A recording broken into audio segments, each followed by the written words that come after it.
खान। मैं डॉक्टर इरशाद अली खान, सहाचार्य राजनीति विज्ञान, राजकीय बांगड़ महाविद्यालय डीडवाना में कार्यरत हूँ। आज हम भारत में राष्ट्रवाद के उदय का अध्ययन करेंगे, जिसमें हम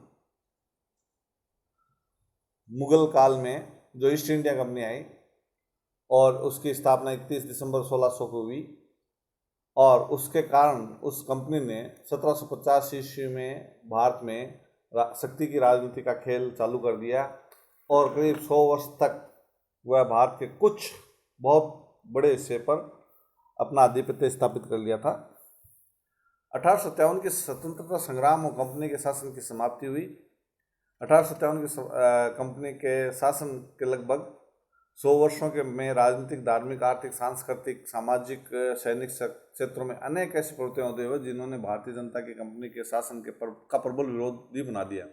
लॉर्ड डलहौजी के द्वारा अपने शासनकाल में कंपनी के भारतीय क्षेत्र में विस्तार के सभी संभव प्रयत्न किए गए थे। उसने अपने हड़प नीति को कठोरतापूर्वक अपनाकर तथा देशी शासकों के साथ दुर्व्यवहार कर उनमें से अनेक को भारत में ब्रिटिश शासन का घोर शत्रु बना दिया था।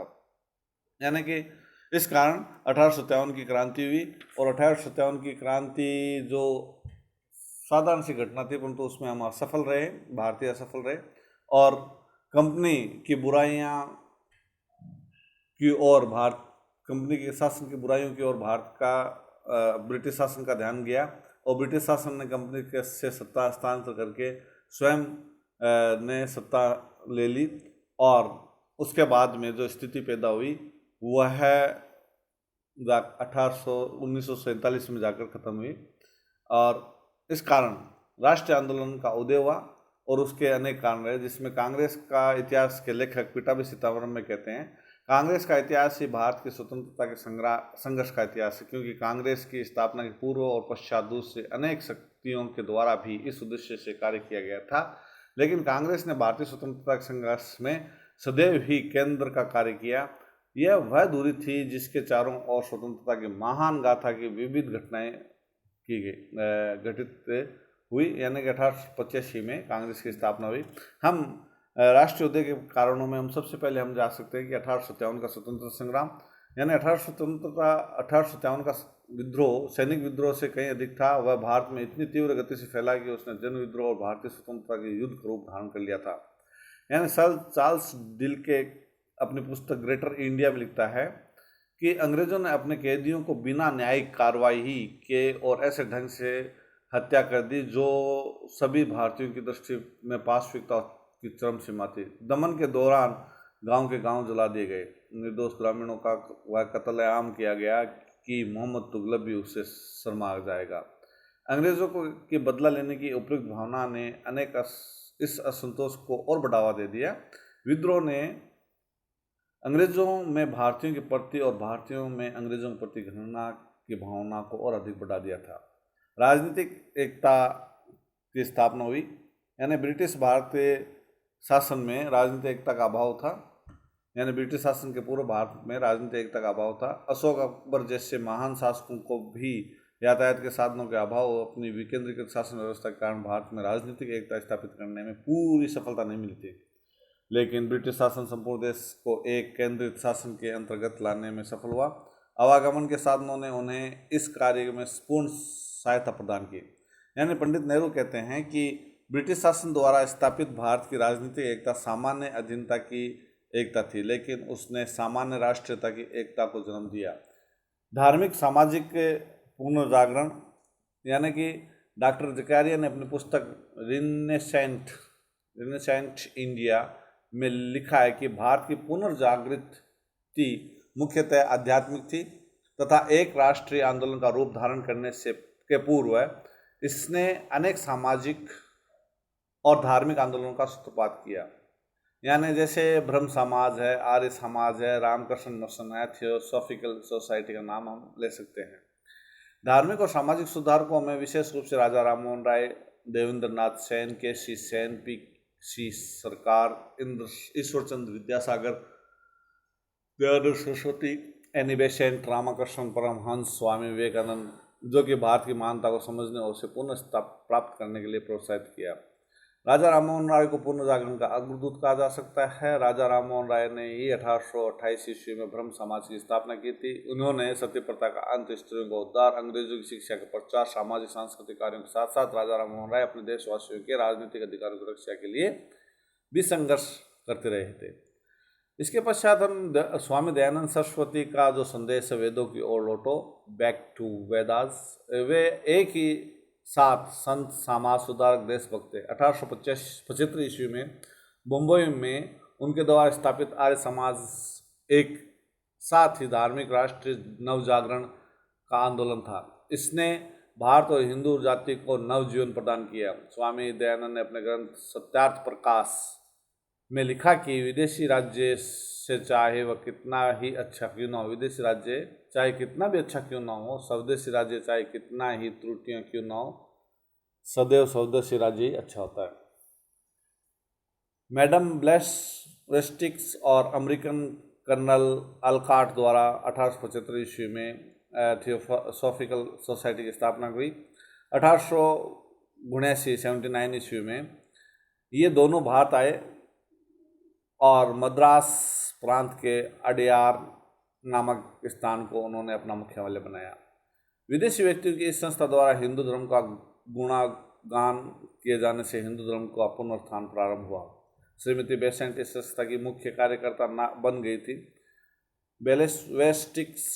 वेस्टस्की, कर्नल आलकॉट और श्रीमती बेसेंट ने अपने जोरदार लेखों कार्यों द्वारा भारतीय राष्ट्रीयता को प्रोत्साहित किया था। रामकृष्ण मिशन की स्थापना की स्वामी दयानंद ने और अनेक आंदोलनों में राधा स्वामी आंदोलन, देव समाज आंदोलन, भाविस आंदोलन, अलीगढ़ आंदोलन का नाम दिया जा सकता है। इसके अलावा यानी कि A.R. देसाई ने लिखा है, ये आंदोलन कम अधिक मात्रा में व्यक्तिगत स्वतंत्रता और सामाजिक समानता के लिए संघर्ष थे। इनका चरम लक्ष्य राष्ट्रवाद था। ऐतिहासिक अनुसंधान जो था वो भी राष्ट्र आंदोलन को उद्योग की गति प्रदान करता है।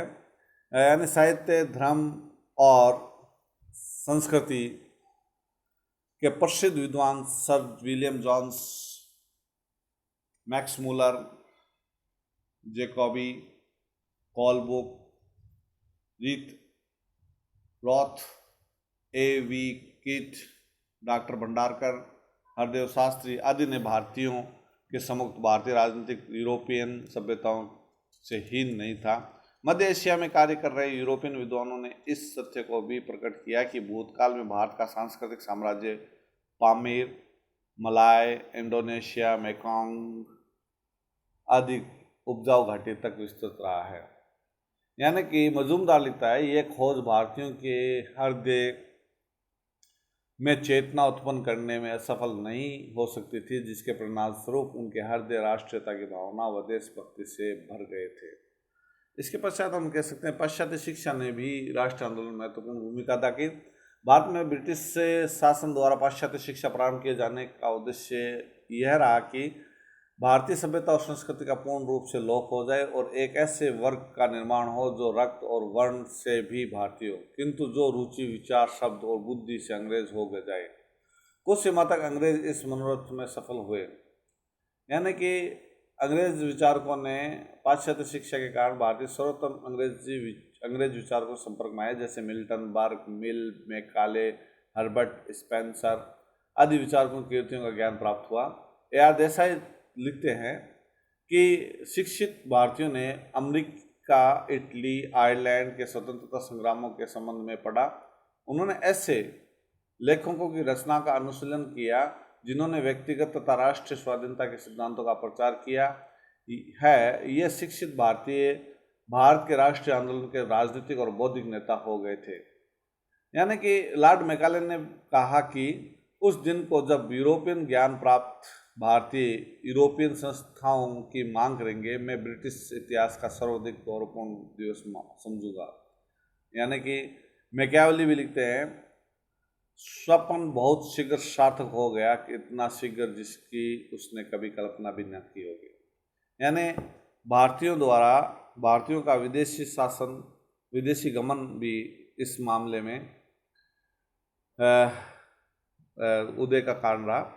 यानी गुरमीत निहाल ने लिखा है कि इंग्लैंड में उन्हें स्वतंत्र राजनीतिक संस्थाओं का कार्यविधि का गहरा ज्ञान प्राप्त हो जाता था। वे के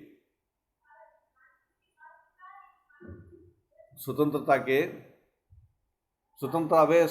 स्वाधीनता का मूल्य समझे जाते थे तथा उनके मन में जमी हुई दासता की मनोवृत्ति घट जाती थी। भारतीय समाचार पत्रों तथा देशी साहित्य का विकास, यानी कि मुनरो स्वयं लिखता है कि एक स्वतंत्र प्रेस और विदेशी राज्य एक दूसरे के विरुद्ध हैं और ये दोनों एक साथ नहीं चल सकते। यानी कि भारत में अनेक समाचार पत्र प्रकाशित हुए, जिसमें संवाद कौमुदी 1821, बॉम्बे समाचार 1882, बंगदूत 1831, रास्ता गुफ्तार 1851, अमृत बाजार पत्रिका 1868, ट्रिब्यून 1877 का नाम उल्लेखनीय है। इसके अलावा बंकिम चंद्र चटर्जी ने आनंद मठ तथा वंदे मातरम की रचना की। यानी इसके अलावा हिंदी, गुजराती, मराठी, तमिल में भी साहित्य का सृजन हुआ, जिसने राष्ट्रीय आंदोलन का उदय हुआ। आर्थिक असंतोष भी इसका कारण रहा है उदय का।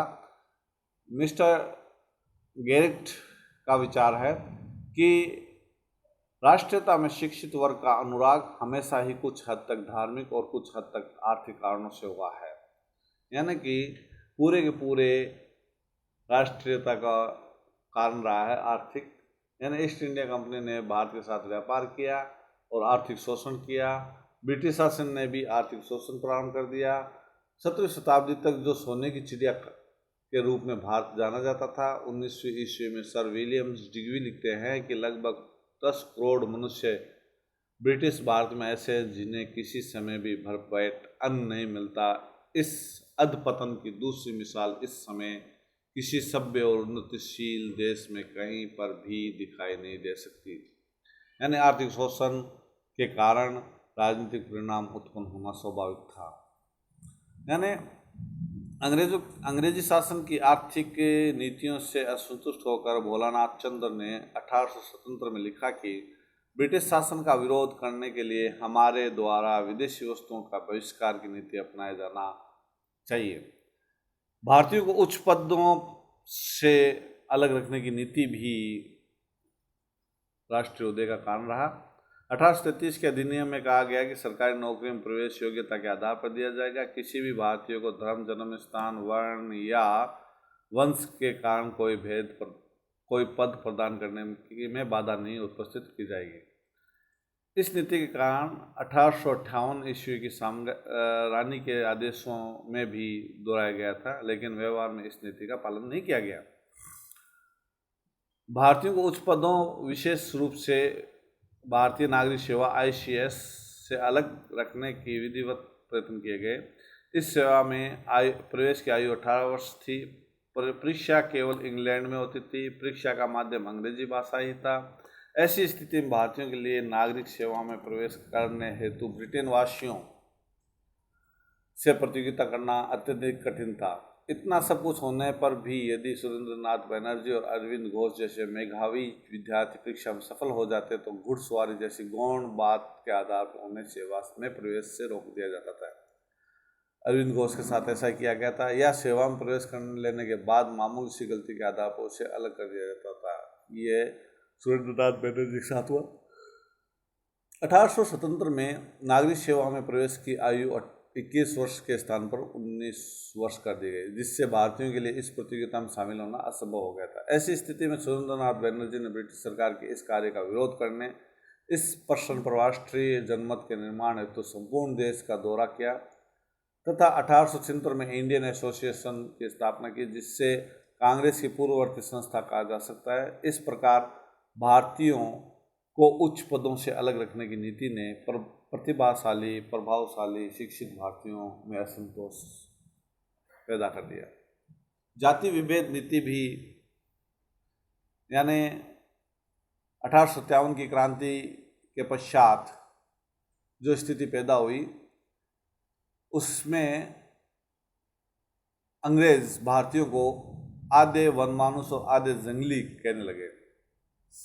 भारत में जब वे अपने देशवासियों के संपर्क में आते थे जिन्हें विद्रोह के भयंकर अनुभव थे, तो भारतीयों के प्रति उनकी घृणा की भावना दृढ़तर हो जाती थी।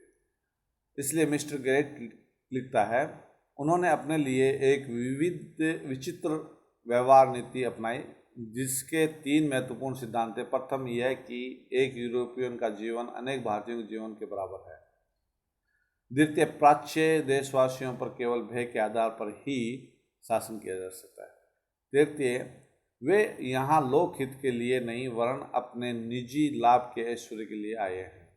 1872 में मालेरकोटला उपद्रव में बिना अभियोग निर्णय किए 49 सिखों को तोप से उड़वा दिया गया था। इसके नितांत विपरीत अंग्रेजों के भारतीयों के साथ बर्बरतापूर्वक व्यवहार या भारतीयों की हत्या की जो घटना घटित होती थी, उनमें अंग्रेज अपराधियों को छोड़ दिया जाता था या मामूली से सजा दे दी जाती थी। जाति विभेद की उपयुक्त नीति और इन सभी घटनाओं का परिणाम था जातीय कटुता में वृद्धि। गेरेट लिखता है कि भारतीय राष्ट्रीयता की बढ़ोतरी में उपयुक्त कटुता की भावना एक बड़ा कारण थी। यातायात तथा संचार साधनों के विकास जो है वो भी राष्ट्रीयता उदय में महत्वपूर्ण भूमिका अदा करता है। 1860 से लेकर 1870 के वर्षों में सड़कों, रेलों, डाक, तार, यातायात तथा संचार के द्रुत साधनों के विकास से भी राष्ट्रीय भावना वृद्धि हुई। इन साधनों के कारण भारत के विभिन्न भागों में रहने वाले देश के शुभचिंतक आपस में बार बार मिलकर देश हित में कार्य करने की योजना बना सकते थे और जनता से व्यक्तिगत सीधा संपर्क स्थापित कर सकते थे। गुरुमुख निहाल सिंह ने लिखा है कि संचार के इन साधनों ने सारे देश को गूंथ कर एक कर दिया और भौगोलिक एकता को एक मूर्त वास्तविकता बना दिया। इसके बाद में हम कह सकते हैं कि विदेशी आंदोलन का स्वस्थ प्रभाव, यानी कि इटली, जर्मनी, रोमानिया, साइबेरिया के राजनीतिक आंदोलन, फ्रांस में तृतीय गणतंत्र की स्थापना, इंग्लैंड में सुधार कानून का पारित होना आदि घटनाओं ने भारतीयों के मस्तिष्क पर प्रभाव डाला। इन आंदोलनों ने भारतीयों को दृढ़ता प्रदान की और मातृभूमि की स्वाधीनता हेतु संघर्ष के लिए प्रेरित किया। मुजुमदार ने लिखा है कि भारतीय सीमा के बाहर घटित इन घटनाओं ने भारतीय राष्ट्रवाद की धारा को स्वाभाविक रूप से प्रभावित किया। लॉर्ड लिंटन की दमनकारी नीति, यानी सुरेंद्रनाथ बैनर्जी ने लिखा है कि राजनीतिक प्रगति के विकास में बुरे या क्रूर शासक एक गुप्त वरदान के रूप में आते हैं और उसके कारण समाज में ऐसी जागृति उत्पन्न होती है जैसी वर्षों के प्रचार आंदोलन से भी उत्पन्न हो। लिंटन ने अपने शासनकाल 1886 में एक ऐसे कार्य किए जिनसे भारतीय राष्ट्रीयता को प्रोत्साहन मिला। भारतीय नागरिक सेवा की आयु 21 से घटाकर 19 कर दी गई। 1876 में हुआ ऐसा, और इसके बाद में 1 जनवरी 1877 को विक्टोरिया को भारत की महारानी घोषित करने के लिए दिल्ली में एक विशाल दरबार का आयोजन किया गया। यह शानोशौकत दरबार उस समय किया गया था जबकि दक्षिण भारत में बड़ा भारी दुर्भिक्ष पड़ा था, यानी अकाल पड़ा था। भारतीय समाचार पत्रों ने उसके विरुद्ध आवाज़ उठाई और समाचार पत्रों में यहाँ तक लिख दिया कि जब रोम जल रहा था तो नीरो बांसुरी बजा रहा था। यदि एक स्वच्छाचारी वायसराय की प्रशंसा के लिए देश के राजा तथा अमीर उमरावों को एकत्रित किया जा सकता है, तो देशवासियों को न्याय संगत ढंग से स्वेच्छाचारिता को रोकने के लिए क्यों नहीं संगठित किया जा सकता। यानी इसी वर्ष से जब भारतीय जनता भूखों मर रही थी, भारत से इंग्लैंड को 80 लाख पाउंड के अन्न का निर्यात किया गया है। इधर घोर दुर्भिक्षा, उधर शाही दरबार, अन्न के निर्यात का यह दृश्य भारतीयों के हृदय को बेचने वाला था। 1878 में भारतीय सेना को साइप्रस भेजने का कार्य को भारतीय जनता ने विरोध किया। 1878 में लिंटन शासन द्वारा वर्नाक्यूलर प्रेस एक्ट पारित किया गया, जिसमें भारतीय भाषाओं के समाचार पत्रों पर कठोर नियंत्रण स्थापित हो गया। भारत के शिक्षित वर्ग ने इसे गैगिट एक्ट का नाम दिया। समस्त देश में तथा विशेषतया बंगाल में इस कानून का इतना प्रबल विरोध हुआ कि अंत में बाध्य होकर लॉर्ड लिप्पन को यह कानून रद्द करना पड़ा। लॉर्ड लिंटन का एक अन्य कुत्स्य कार्य भारतीय शस्त्र अधिनियम था। इस अधिनियम के अनुसार भारतीय बिना लाइसेंस कोई भी शस्त्र लेकर नहीं चल सकते थे, जबकि यूरोपियनों या एंग्लो इंडियनों पर इस प्रकार कोई प्रतिबंध न था। यानी स्वाभाविक रूप से भारतीय जनता ने इस कानून का घोर अपमान माना। सर विलियम वेडरमैन बर्न ने ब्लंट से कहा, लॉर्ड लिंटन के शासनकाल के अंत में स्थिति विद्रोह की सीमा तक पहुंच गई थी। इल्बर्ट विधेयक संबंधी विवाद में जातीय भेद की नीति के कारण भारतीय जज अंग्रेजों के मुकदमे नहीं सुन सकते थे। लॉर्ड लिंटन के बाद लॉर्ड लिप्पन के शासनकाल में 1883 में तत्कालीन विधि सदस्य मिस्टर इल्बर्ट ने व्यवस्थापिका परिषद में एक विधेयक रखा जिसमें भारतीय जजों को अंग्रेजों के विरुद्ध मुकदमे सुनने का अधिकार देने का प्रस्ताव था। परंतु इस विधेयक के पेश होते ही भारत के समस्त अंग्रेजों ने इसका विरोध किया। विधेयक के विरुद्ध संगठित रूप से आंदोलन प्रारंभ कर दिया। यह झगड़ा कई महीनों तक चलता रहा। अंत में समझौता हुआ जिसके आधार पर भारतीय जजों को अंग्रेजों के मुकदमे सुनने का अधिकार तो दे दी गया, परंतु यह शर्त लगा दी गई कि भारतीय जज उस मुकदमे की सुनवाई ऐसी जूरी की सहायता से ही कर सकते हैं जिसमें कम से कम आधे सदस्य अंग्रेज हो। इल्बर्ट विधेयक संबंधी विवाद ने भारतीयों को दो बातें विशेष रूप से सिखाई। पहला तो यह कि बिना संगठित रूप से आंदोलन किए उनकी मांगें पूरी नहीं हो सकती, और दूसरा यह है कि इस प्रकार का आंदोलन कैसे किया जा सकता है। इस संबंध में सर हेनरी कॉटन ने लिखा है, इस विधेयक और इसके विरोध में किए गए आंदोलन ने भारतीय राष्ट्रीयता पर जो प्रभाव डाला वह प्रभाव विधेयक के मूल रूप में पारित होने पर कभी नहीं हो सकता। यानी उपयुक्त सभी तत्वों में भारत की चेतना का विकास हुआ और उसकी दयनीय स्थिति के लिए ब्रिटिश शासन उत्तरदायी रही, और इस चेतना ने भारतीय राष्ट्रीय कांग्रेस की स्थापना की। आज इतना ही, धन्यवाद।